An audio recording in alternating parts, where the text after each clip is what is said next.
you realize that the park has been managed really well. And while all of this happens, the company went through so much. None of y'all would ever know that if y'all didn't know these people. None of y'all would ever know that if y'all didn't invest in Imagica or Ad Labs Entertainment, as it was then called, lost some money and then made some money back.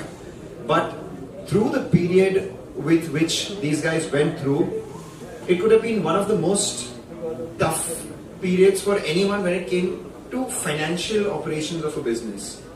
But add to that the complexity and the uncertainty of COVID. Through all of this, trying to ensure that the park was kept very well, people stuck with them, they themselves stuck through with the company, because it's very easy at that point to leave. But both of them were there, and the seriousness with which this matter was handled, without losing your sense of humor and sense of self, was something which was incredible and something that has been captured in this book. I have read every word of this book, and it is no less than a very good Bollywood movie. If you haven't sold the rights to making this into a movie, you must right away. And they are the modern version of the Jaane Bhi Do Yaro guys, or also, you know, the Jay and Veeru. It's incredible the way this book has been written. So I will obviously not talk much about what's inside this, because you have to buy this, read it, get it signed from him, both of them. And right now we'll talk about the situations that they went through and how they navigated through those situations.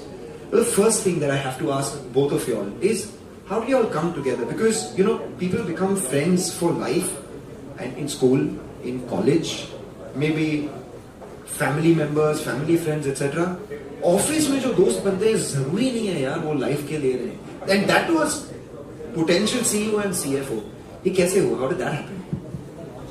So first of all, I was never a potential CEO. I always thought, how was I chosen in a circumstances where I did not come from a financial background. I was more a retailer, merchant category. So the first incident that we had was actually more of an altercation. We were trying to pursue a deal, and there I thought Mayuresh was not responding so quickly, and as my reputation goes, I kind of gave him saying that what the hell is happening, and he was at a very precarious situation at that time for which we had no idea. You want to say your part now? So you started with the fight. Proper fight. And Mayuresh is generally not known to be someone who loses temper, or he's the Swami Dada of our company, Shant Dada. That's exactly what had happened, and tempers were flying high, and as Dhiman said, at my end they don't really fly. What year was this? This was March of 2017. Okay. The time was still good. Okay.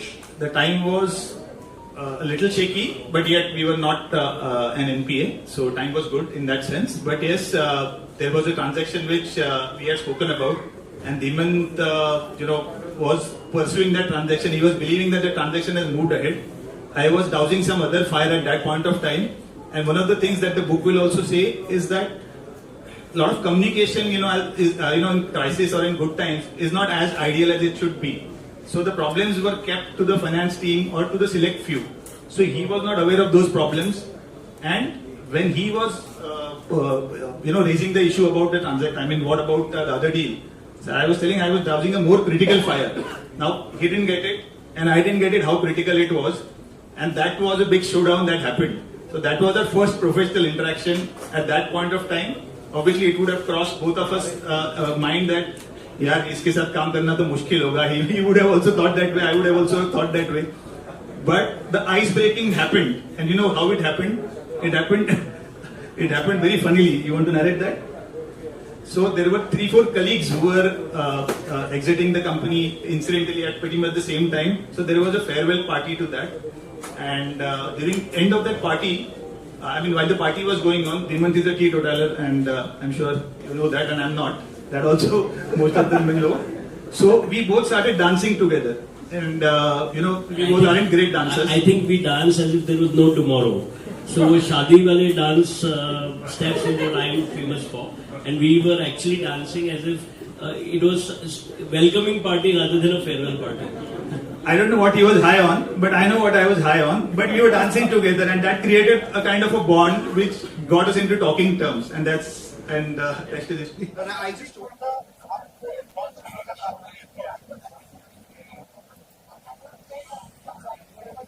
इस book से माध्यम से हम students, professionals, entrepreneurs को ये बताना चाहते हैं कि अगर आप में कोई जिज्ञासा है और आपको कोई प्रॉब्लम सॉल्व करने की आपकी इंटेंट है, तो कोई भी प्रॉब्लम कितना भी बड़ा हो, कितना भी कॉम्प्लिकेटेड हो, और एक टीम वर्क जो होता है, टीम वर्क के माध्यम से आप बड़े बड़े प्रॉब्लम सॉल्व कर सकते हैं।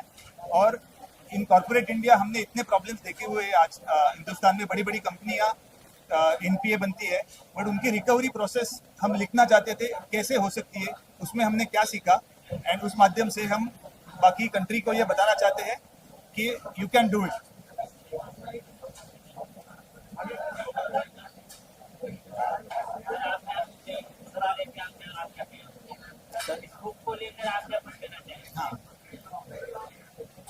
सो ये बुक के द्वारा हम ये कहना चाह रहे हैं कि उम्मीद सबसे बड़ी चीज होती है, और कई सारी कठिनाइयां आपके पास आएंगी, कई सारी विपदा आएंगी, लेकिन आप एकजुट होके, आप जैसे एक टीम वर्क जिसे कहते हैं, आप हर एक कठिनाइयों को आप कैसे पार कर सकते हैं।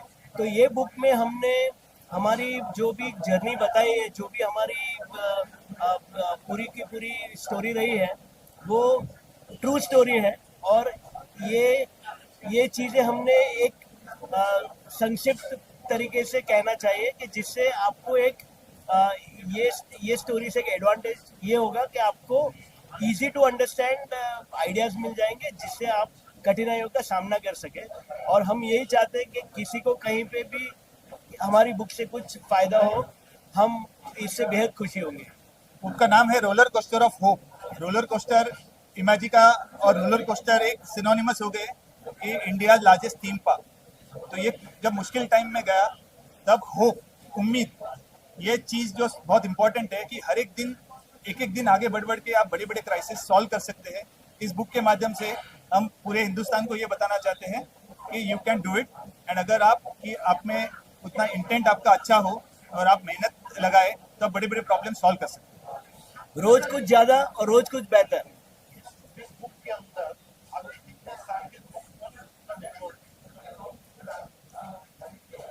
ये बुक में हमने हमारी 4 साल की जो पूरी जर्नी रही, वो हमने इसमें नरेट की है। हमने बेसिकली जो समय से हमने कंपनी का एक ऑपरेशनल चार्ज लिया, वहाँ से लेके चेंज ऑफ प्रमोटर या बैंक के साथ जो एमिकेबल रिजोल्यूशन प्रोसेस कंप्लीट हुआ, वहाँ की हमने जर्नी इसमें कवर की है। हमारी यही इच्छा थी कि इस कहानी और इस जर्नी के द्वारा हम एक अच्छा मैसेज और एक अच्छा निचोड़ हमारे रीडर्स को दे पाएँ। और एक यही है कि टीम वर्क और जो भी एक कठिनाइयाँ होती है, आप साथ मिलके एक दूसरे से कैसे कम्युनिकेशन बढ़ा के, एक दूसरे से ईगो ना रखते हुए कैसे आप आगे बढ़ सकते हैं। और वही हमारी और इस जर्नी में 2 साल थे कोविड के, तो 2020 और 21 कोविड ये इंडस्ट्री के लिए सबसे मुश्किल समय था। 18 महीने पूरा लॉकडाउन था, जबकि बाकी इंडस्ट्रीज 3 या 4 महीने में चालू थे। हमारे बैंक अकाउंट में बिल्कुल कोई पैसे नहीं थे कंपनी के। उस हालात से हमने कैसे रिकवरी लाई, ये बुक में हमने ये नरेट किया हुआ है, एंड ये सब सच घटनाएं हैं, इसमें कोई फिक्शन नहीं है। इसलिए हम बहुत एक्साइटेड है इस बुक के बारे में।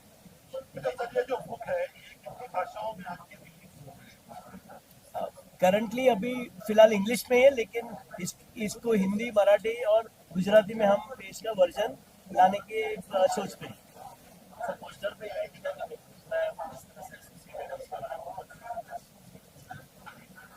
सो ये कोई काल्पनिक कहानी नहीं है, ये सचमुच कहानी है।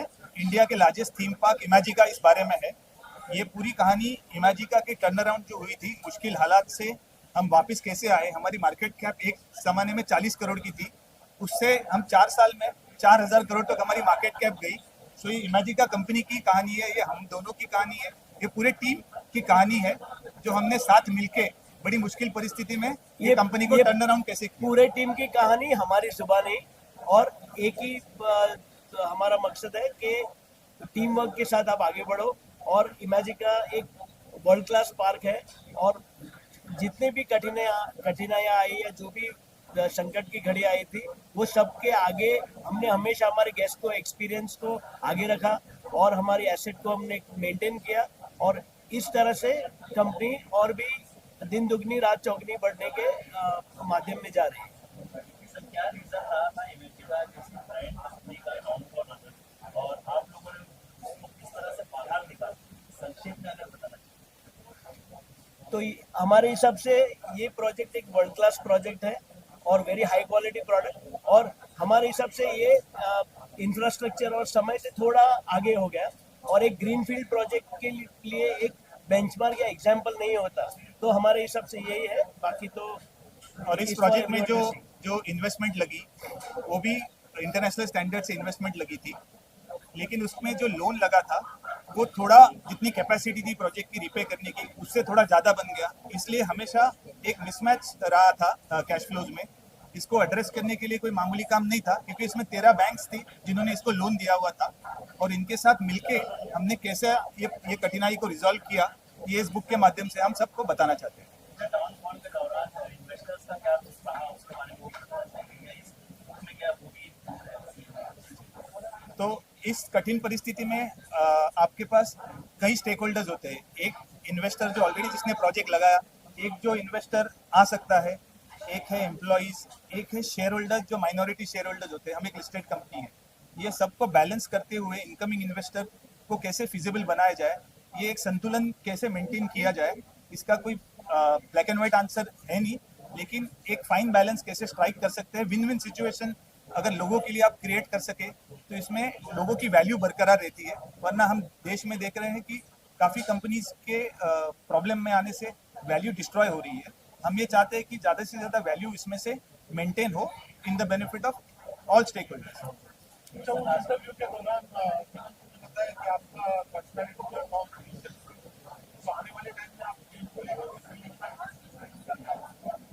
मुझे लगता है कि उनको वैसे ही काफी सारी ऑफर आती होंगी जो उन्होंने बताई नहीं है, बट बिल्कुल ये बड़े कलाकार हमारे प्रमोटर जो थे मनमोहन शेट्टी जी, वो एडलैब्स फिल्म से थे, तो उनका तो बॉलीवुड बैकग्राउंड था, लेकिन ये कहानी बॉलीवुड की कहानी से भी कोई कम नहीं है।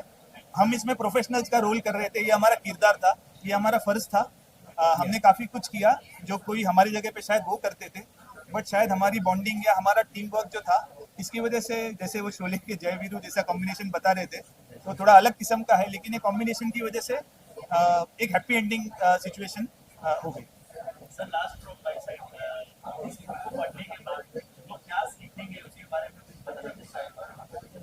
तो हम तो पहले ये चाहते हैं कि देखिए हर एक जन की कुछ ना कुछ कहानी रहती है, और हर एक की कहानी कुछ ना कुछ फॉर्म में बाहर आए, जिससे ज़्यादा लोगों को एक प्रोत्साहन मिले, जिससे वो लिखे। दूसरी बात यह है कि हर एक कहानी से अगर कोई कुछ सीख पाता है और कुछ सीख से अपने लर्निंग को कम करके मिस्टेक्स कम होगी, वही सबसे बड़ा हमारा मकसद है। तो हम ये चाहते हैं कि बस आप अपनी कहानी लिखो, अपनी गलतियां हो या अपनी सक्सेस हो, दोनों को एक तरह से ट्रीट करो और आगे बढ़ो। हमने इस कहानी में काफ़ी मुश्किल सिचुएशन में भी मजाक हमने जो किया, आज हम देख रहे हैं कि हम अच्छे परिस्थिति में है, बट मुश्किल टाइम में थोड़ा मजाक करना बहुत ज़रूरी होता है ज़िंदगी में। तो हमने कई जगह पे मजाक, जब स्ट्रेस होता है लाइफ में, जब लाइफ में होता है स्ट्रेस, तो एक एक वन लाइनर्स हमारे हुआ करते थे। हम कहते थे हर एक फ्रेंड ज़रूरी है, जो कैचलाइन थी, और हमको इस मुश्किल परिस्थिति में कई फ्रेंड्स भी काम आ गए। हमने कोई भी फ्रेंड्स को जो हमको हेल्प कर पाए, हम सब ने हेल्प ली। हमने कभी शर्मिंदा नहीं रखी कि हमने किसी को हेल्प मांगने गए, और हर किसी मित्र ने हमको कोई ना कोई तरीके से हेल्प किया, और इस वजह से हम इस मुश्किल परिस्थिति से बाहर निकले। Thank you so much, thank you.